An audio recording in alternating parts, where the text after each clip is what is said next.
Hey everyone, Michelle Seidling here with another episode of Food Experience Unplugged. Today we'll explore how to balance time and productivity. Here to help us do that is time management and productivity coach Alexis Haselberger. This podcast is available on multiple platforms, including Apple Podcast, Spotify, YouTube, and others. Please be sure to subscribe on your favorite podcast platform to be informed as new episodes become available. If you enjoyed today's episode or any of our episodes, please be sure to rate and review the podcast on your favorite platform. Also, check out our website at foodexperienceunplugged.com for some resources as you begin your health journey. Alexis Haselberger, welcome to Food Experience Unplugged. Well, thank you so much for having me on. We are so happy to have you as the time management and productivity guru. Well, to begin with, will you take a moment to introduce yourself and tell us what brought you to this point in your life and in your career? Sure, I would be happy to. So I am a time management and productivity coach. And so that means that I work with individuals and with companies and teams about how they can use their time more intentionally to do more of what they want and less of what they don't, so that we can really be using that limited resource that we have well. In terms of how I got here, I spent the first 15 years or so of my career as someone who ran operations and HR in startups, early stage startups, where there was always way more to do than people to do it. And people work crazy hours and burn out left and right. And that was just never okay with me. I never wanted to work more than 40 hours. I never wanted to, feel stressed all the time. And so what happened was that I kind of took some of innate skills that I had. I was always a kid who liked schedules and things, and started building that out in the companies that I worked for and in my own life, so that I could create systems that would handle the bulk of the things, so that I wasn't keeping everything in my brain, so that we were able to keep track of things without having to rehash over and over, without having to use our memories. And then over time, when you're kind of interested in geeking out about something, people start to notice that. And so I started, places where I'd work, they'd be like, hey, can you build a system around this? Or can you, optimize our customer service engine? Or can you do some productivity workshops for the rest of our team?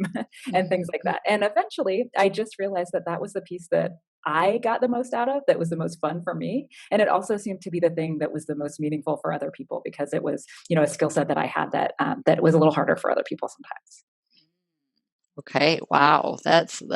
I love how one thing leads to another, essentially. Right. It's never a straight line, right?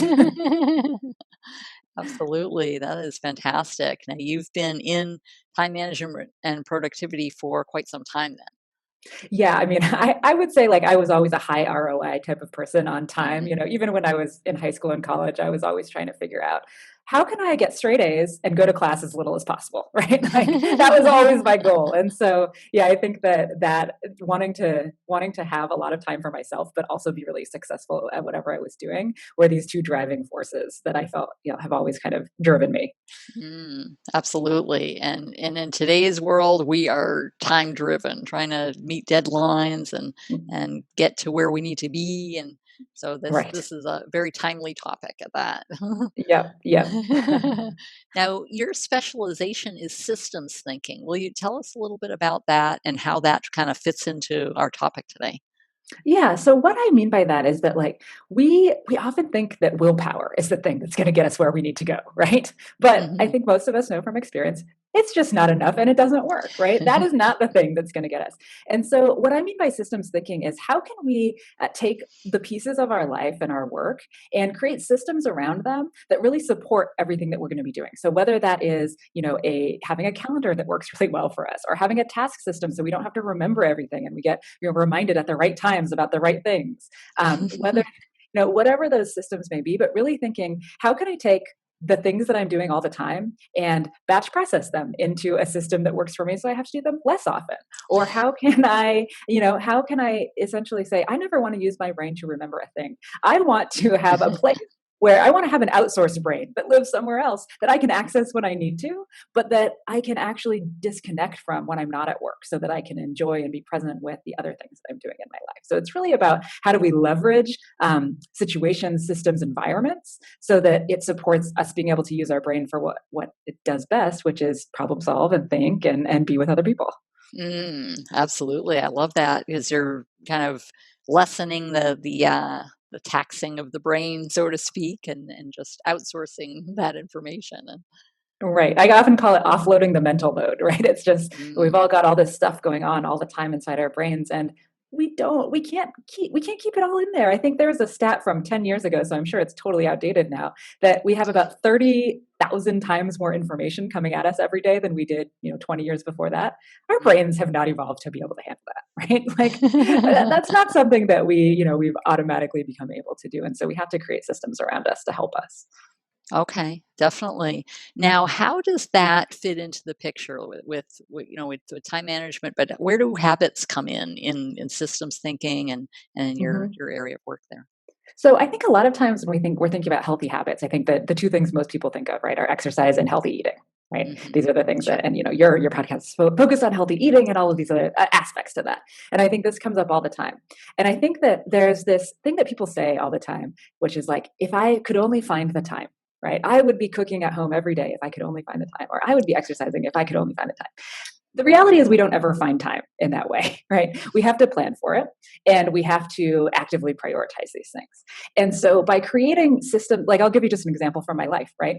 I have in my calendar cook dinner every day for 45 minutes, right? That's about how long it usually takes me to cook dinner.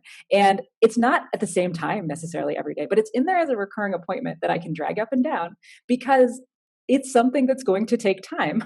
And if I don't make the time for it, then it's going to be, 6 p.m. I'm going to be opening the refrigerator and saying, I don't have anything. I'm going to order takeout or whatever, right? It also comes in, like meal planning. I'm just going down this tip right now, but meal planning, right? I spend 10 minutes every Sunday planning out what I'm going to be cooking for the week so that I don't open the fridge every single day and say, like I don't have this key ingredient that I need for whatever it was I wanted to make. I'm probably, maybe not for you, but I think for maybe many of my clients, I'm a little, I don't know, neurotic about these things. Like I will make my meal plan and then I will like add into my task list, okay, I'm having chicken on Thursday. So that means I need to take it out of the freezer on Tuesday. And I'll just add that into my task list so that I don't have to think about these things. It's like I spend 10 minutes thinking about it and then I don't have to think about it the rest of the week. When it Mm. comes to exercise, it's similar things, right? It's like these healthy habits that we want to build. We have to build it into our environment. If I just say, I'm going to exercise every day, well, when am I going to do that? Where am I going to go? How am I going to get there? What are my kids going to be doing at that time, right? Like, Mhm. who's going to be taking care of them? Can I bring them out on a run with me? Really thinking through the logistics of things so that we can sort of separate the planning from the doing so that when we get there, the habit becomes something that is just kind of innate to the situation because we've already set it up that way. Instead of Mm. having that heavy mental load where we get into decision fatigue of like, should I do this or should I do that? We want to have thought about it in advance. Okay, so systems thinking is more about planning these things out, planning these steps out in advance. Yeah, and I would say like planning, but also being, we have to be flexible with our life, right? So it's not as if we're going to say, hey, at 6:45 on Thursday, I'm going to be doing exactly this. But we want to know that we've built in time for it, that we don't have 20 other competing things for our attention at that time. We want to be able to, I often talk about this concept of separating the planning from the doing because when you ask someone, hey, do you want to exercise right now? Do you want to do your taxes right now? Do you want to, clean your kitchen right now? The answer is always going to be no, right? Like we never want to do those things that we know will be making us healthier or happier, but our in the moment self is a very different self than our forward thinking self, right? We need to kind of prioritize our future self and set ourselves up in advance to be able to more easily fall into the decisions that our future self will want us to be making, if that makes sense. Okay. So it's more of a guideline then. Mhm. Yeah, I think we have to be flexible. Like I am, sometimes clients will come to me and they'll be like, I just want you to create a schedule for me and I'll follow it. And I never take those clients on because that's not going to work, right? Like if you could create a schedule and then just follow it, you would have done that already, right? You don't need me for that. And so it's really about kind of understanding what your life entails and what the variables might be, right? Like Mhm. do you have kids? And if so, like, are they cranky at 5 p.m. every day? Well, maybe that's not the best time for you to be planning to exercise, right? Or whatever it is. Or, I'm thinking about when my kids were really little, I had about 15, okay, we got home at 6 p.m. and then my kids needed to go to bed at 7 p.m. and I had to get dinner on the table, get them baths in bed in that hour, right? what I would do is the night before, I would do all of the dinner prep. So after they went to bed, I would chop all the vegetables and I would marinate the chicken or whatever it was so that I could just throw it all together in 15 minutes when I got home. And so it's just really thinking in advance about what's going to set you up for future success. I love that. And just, anticipating those steps, but also finding time to do that preparation. Mm-hmm. Yeah, like when is it going to happen? Like I often think of our days like Tetris, right? It's like not everything's going to fit at the right time all the days, and we have to figure out, okay, we can't just delete something, but where can we move it to? Where does it fit in the schedule? And if we have too much that's not going to fit, then we have to make some hard priority changes, right? Because I think often people, they're just like, oh, well, I'll just fit everything in, right? But I think we know from experience that we're not going to fit everything in. That's just not how life works. We do not have enough time to do all the things that we want to do. And that's why it's important to recognize that so we don't burn ourselves out or run ourselves ragged, and make sure that, we're prioritizing the most important things instead of the things that are just in front of our face at the moment. I love that. And then, one day you may be exercising at 8 a.m. The next day you may be exercising at 3 p.m. Right. It's just depending on your schedule. Right. And having thought about that in advance, like if you're going to be, if you're a night person like me, thinking about an 8 a.m. run is hard. I also know about myself that the only way that's going to happen is if my clothes are set out right before, and that it's kind of minimal effort for me to get out the door. Because if I have to spend a lot of time in the morning, working myself up to that, it's probably not going to happen. Right. Or I think, here's a really simple thing. On the weekends, I don't necessarily know when I'm going to exercise, or I typically run. So I will put on my exercise clothes first thing in the morning, because then if I have 20 minutes, I can just run and I can come back. There's no prep time whatsoever. And I also know that if it gets to be 7 or 8 p.m. and I'm still wearing a sports bra and I haven't gone for a run, I'm going to feel like not so great about things, right? So it's this kind of motivator as well. Absolutely.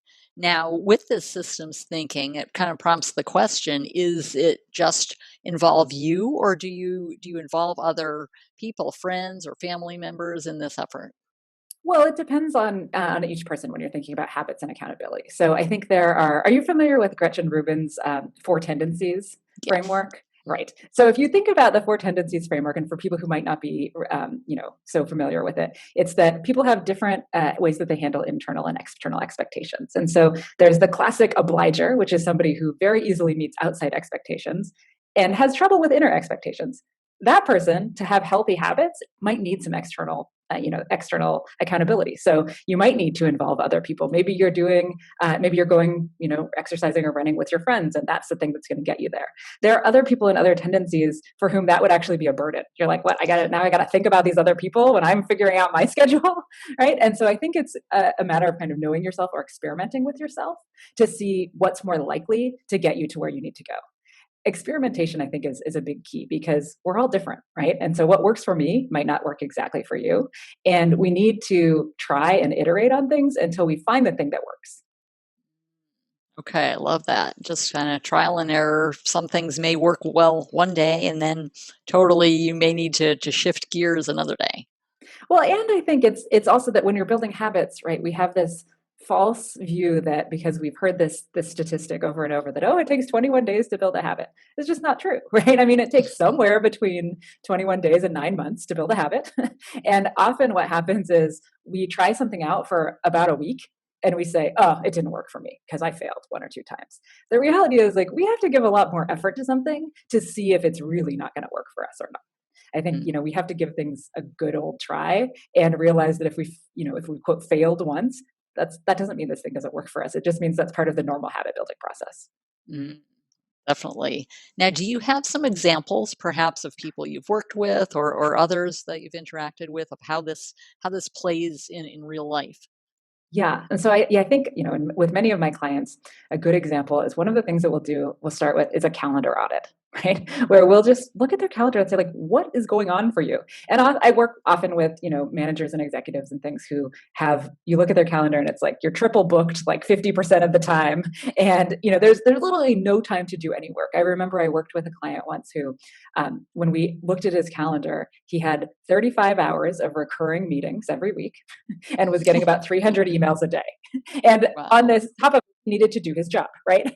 And so really thinking through first and just saying, okay, does what's going on, often what's going on in our life is cumulative, right? So it's like we add this meeting, we add this obligation, we're going to be a volunteer at, this gala for our kids' preschool, where we do all this stuff and we never think like, what should I cut back on, right? Is all of this stuff serving me well or is it not? And so we start with the structure of what are the things in your life that you enjoy doing, you want to keep doing? What are the things that are just obligations that aren't even serving you anymore and you kind of dread every time they come up, right? Every time this one meeting shows up on your calendar, you're like, oh, I know this is going to be a waste of time again, right? And so we start to look through those things and pull back where we can so that we can then say, okay, your goal was that you want to exercise every day. Let's find the time in the schedule to make that happen by removing other things. And then let's work on, okay, are you a person who needs that extra accountability? Well, maybe you need to have a gym buddy where every day you're going to call each other after after you go to the gym or whatever it is, right? But thinking through based on who they are and the time that we can eke from their schedule, how are we going to build these things in so that they become the standards instead of, just happenstance what has occurred. And I think it's this fact that we're often unintentionally busy, right? It's like all this stuff has just shown up and we're not thinking too hard about it. And now we're really stressed and we don't have time for the things that are important to us or that we say are important to us. But we haven't kind of taken a hard look and said, okay, well, do I really need to be doing all these things that are on my plate? Or do they need to be done by me, right? Is there someone else who could be doing this stuff? Absolutely. I love that. You're just kind of taking the bazillion things you want to do or think you should be doing and then just kind of scaling it down.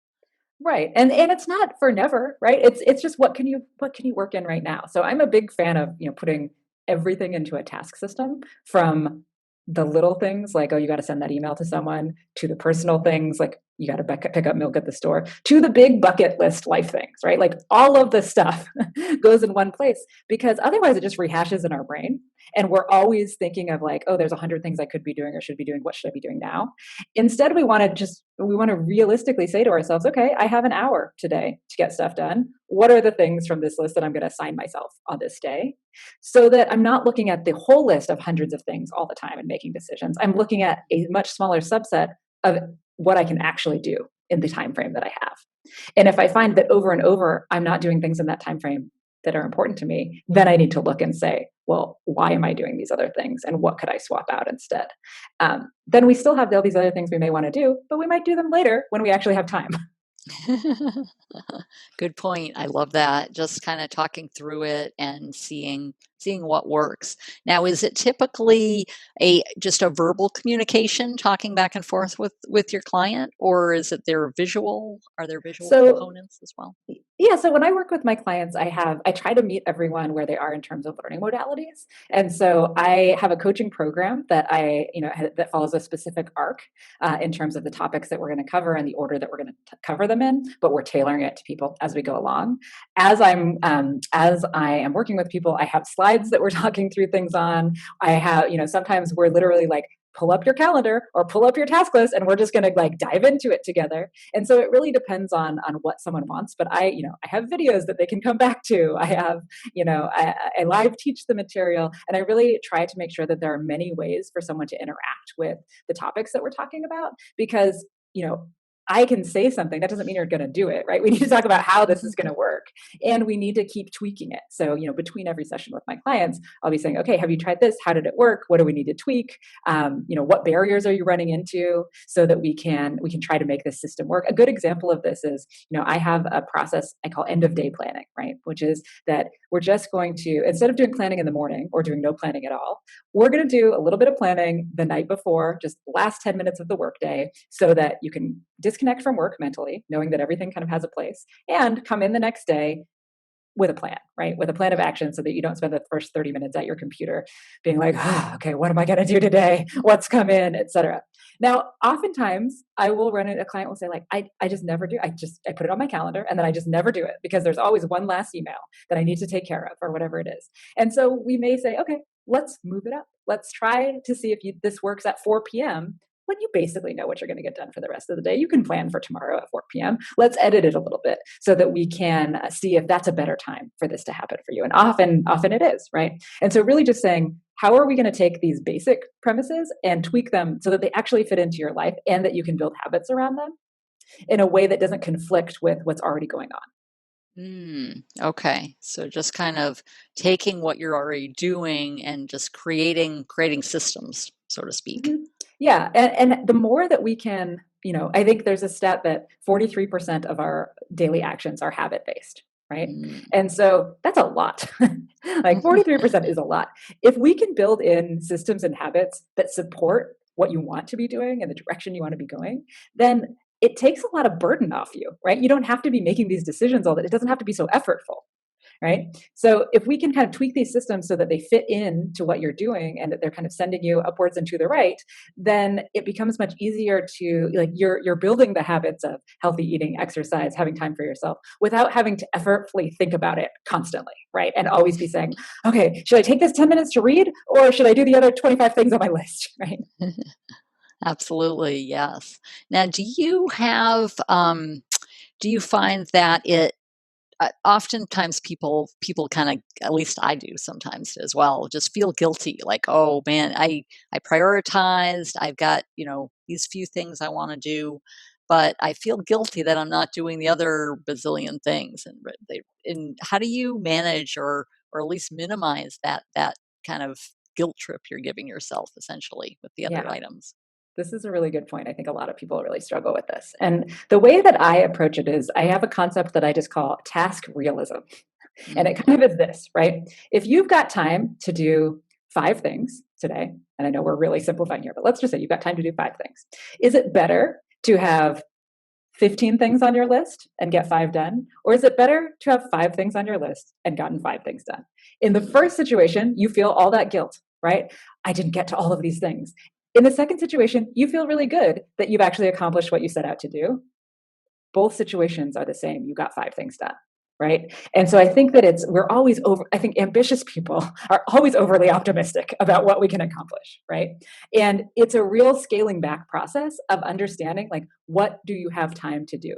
Because if you're Mm. constantly giving yourself more to do than you have time to do, you're going to be in that guilt cycle 100% of the time. If you can just recognize that, you know what, I'm a real person living in the real world, and it's going to take me a half an hour to do this thing, or it's going to, whatever it is, then we can feel better about it because we can say, like, there's no way I could work harder or better or smarter and get this thing done any faster so that I could push more in. I'm doing the best I can, and this is how much I can fit in the day. Mm. That's Okay. just what it is. Sure. Now, where does is time management kind of fit in there? Because if you think a task will take X amount of time, should you automatically double that, or how do you kind of refine that a little bit?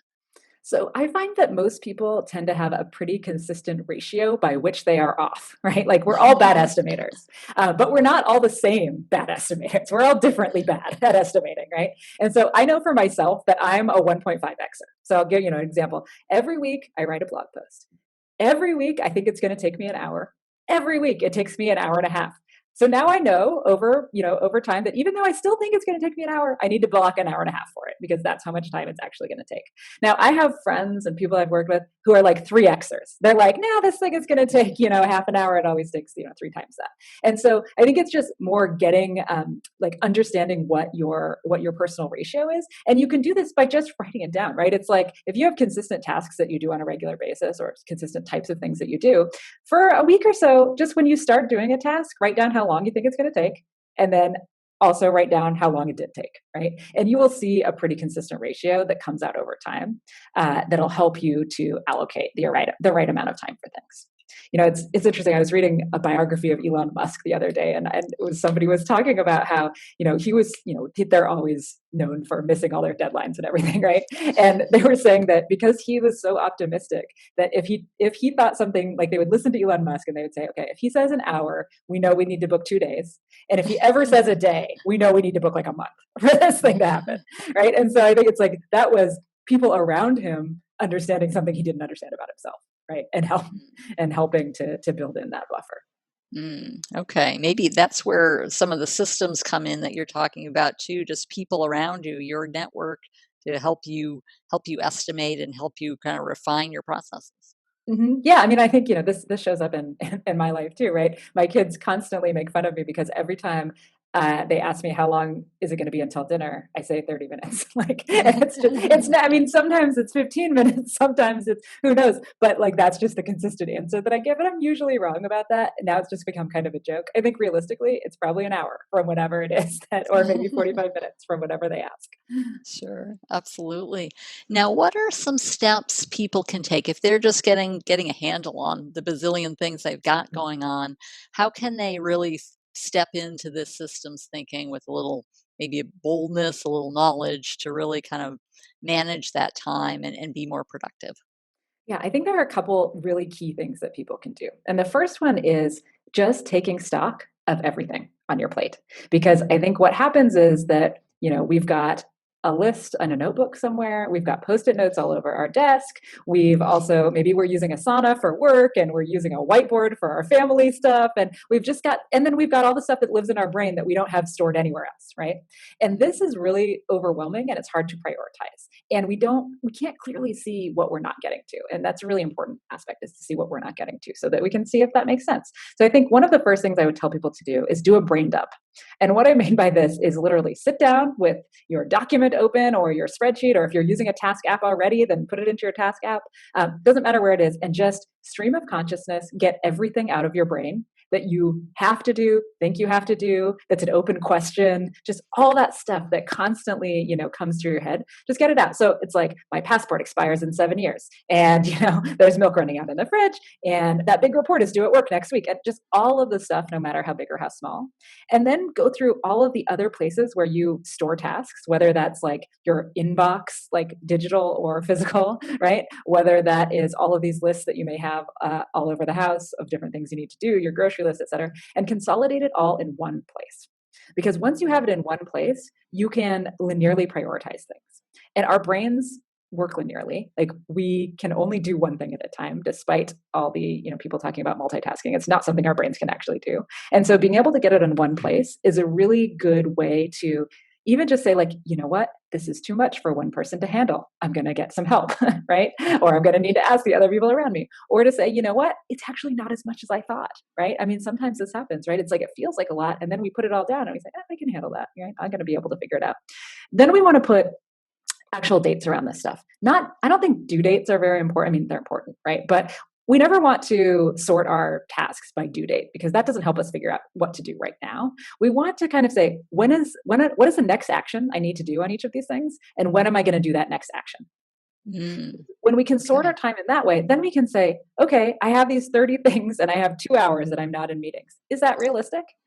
And if it's not realistic, then we need to either get help or outsource or delay or whatever it is. But it helps us to get realistic about everything that's on our plate and when it might need to happen. I think another thing that people can do if they want to just jump right into how to manage their time better is to really think about what their distractions are. Because there was a study that came out of UC Irvine a few years ago that showed that, one, we get distracted in an open office, modern office, about every 11 minutes. And I bet with people home due to quarantine and kids all around, et cetera, it's probably, 10 times that, right? We're probably being interrupted every minute. Whether that's other people or technology pinging us every time we get a new email, or just our own brain opening up another tab because we thought about something else we need to do, right? That same study showed that every time we get interrupted or distracted, it takes us on average 23 minutes to refocus on what we were doing. Wow. Like, that is so much time, right? And so every time you get distracted, you can just imagine 23 minutes going like poof into the abyss.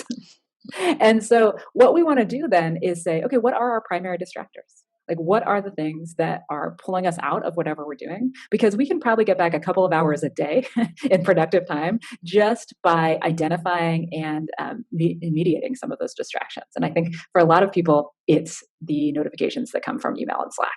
And so being able to just turn those off and say, you know what, nobody needs me to answer in the 30 seconds that those emails come in. Nobody's thinking about me when they send me an email, right? They're thinking about what they want from me.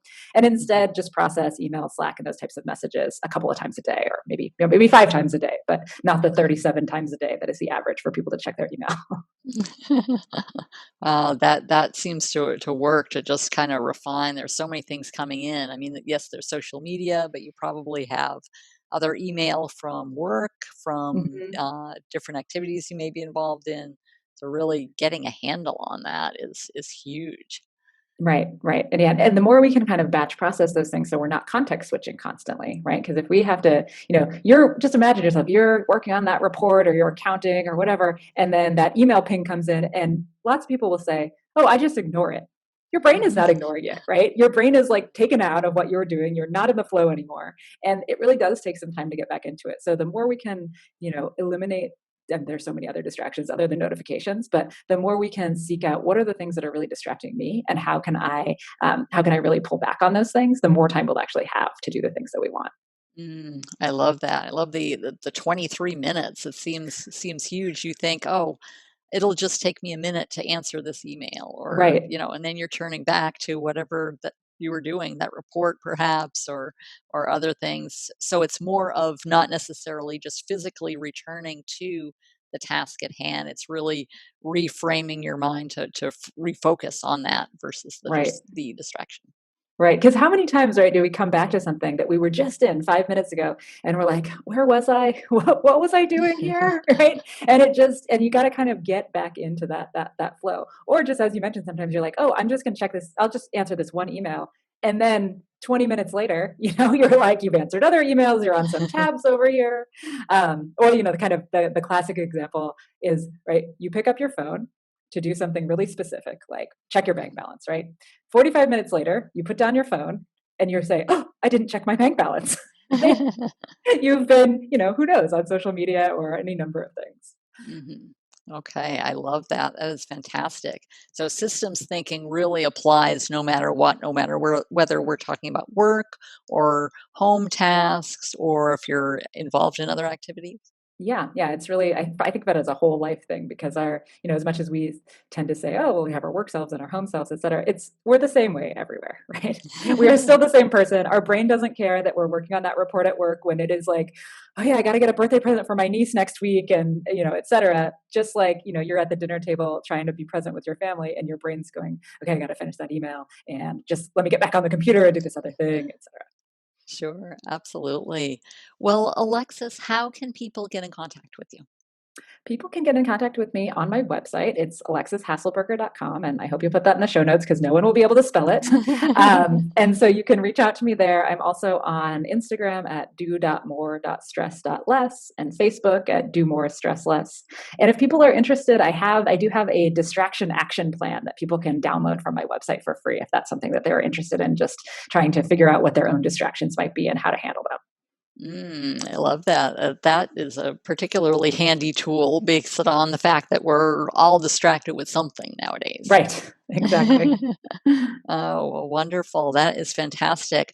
Well, as we wrap up, any last thoughts about systems thinking, time, productivity, anything that we've talked about to really help people as they move forward?